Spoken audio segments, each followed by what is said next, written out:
So I want to say thanks to Sean for putting this together and letting me and Nicole read and everybody else. And in the interest of interscholastic socialization, if anyone wants to come over and say hi, I will buy the first person a beer. We're at that table right there. And it has to be a cheap beer because I'm poor. So nothing fancy. This first thing, I'm going to read two things. The first one is the beginning of a story called You Get Motion Sickness. My name is David Wirth. I had these friends at my brother's apartment, and we'd sit around all the time with our hands full of beer, with a feeling like trampolines in our head, or like we had something ridiculous in our mouths that made it hard to avoid what was inside us.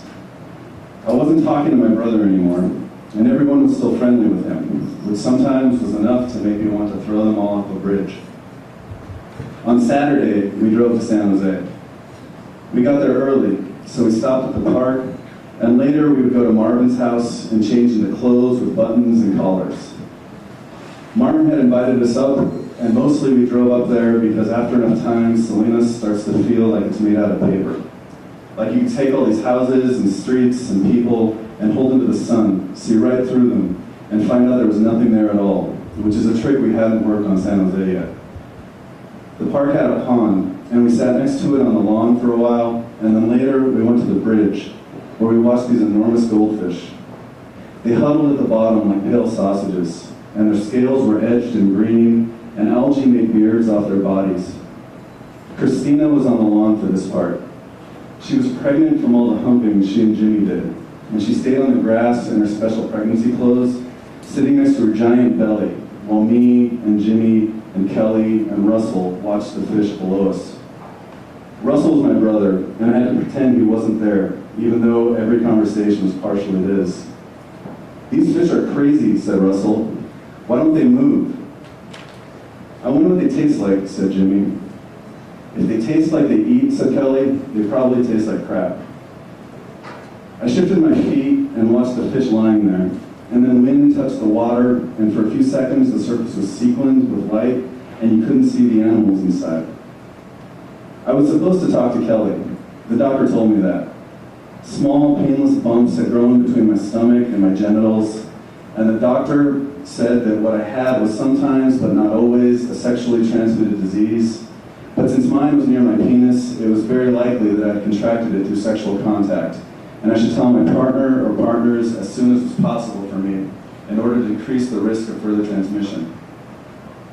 The doctor talked like that, all repetitive and impersonal, like I wouldn't notice that she kept using the same words if she just talked like the grammar was the most important part.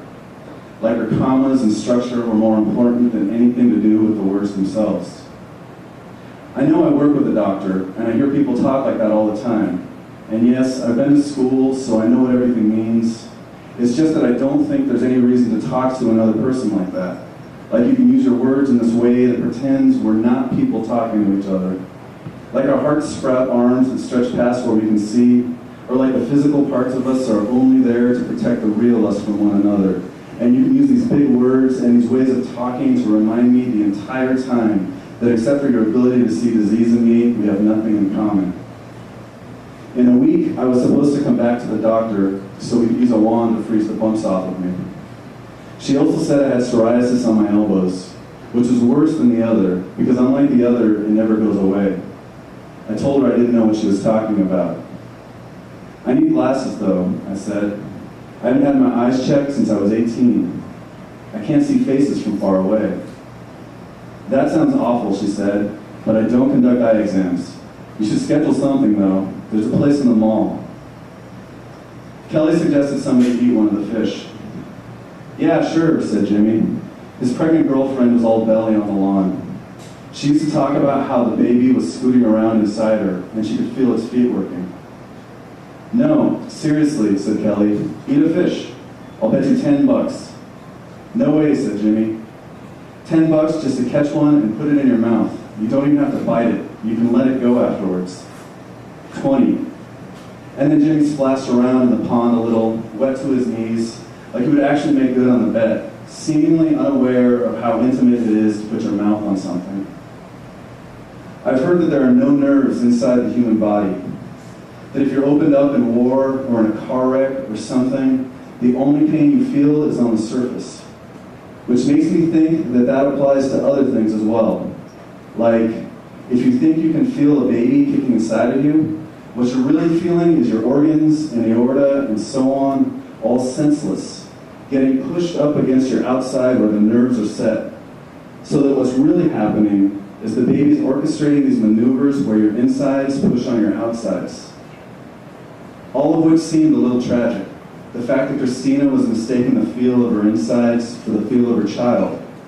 But what it meant for me was that when the baby was kicking and she let me put my hands on her stomach, I was actually going through something a lot like what she went through. Just body parts and skin. And if I could have convinced her to let my stomach against hers, there would have been almost no difference at all. Jimmy never caught a fish, and he came back with the bottoms of his pants dark and splashes all the way up his shirt. "You're an idiot sometimes," said Russell. Kelly pressed into me when she laughed. The back pockets of her jeans were empty, and I filled one with my hand, and she leaned back so I could almost feel the blood rushing through her.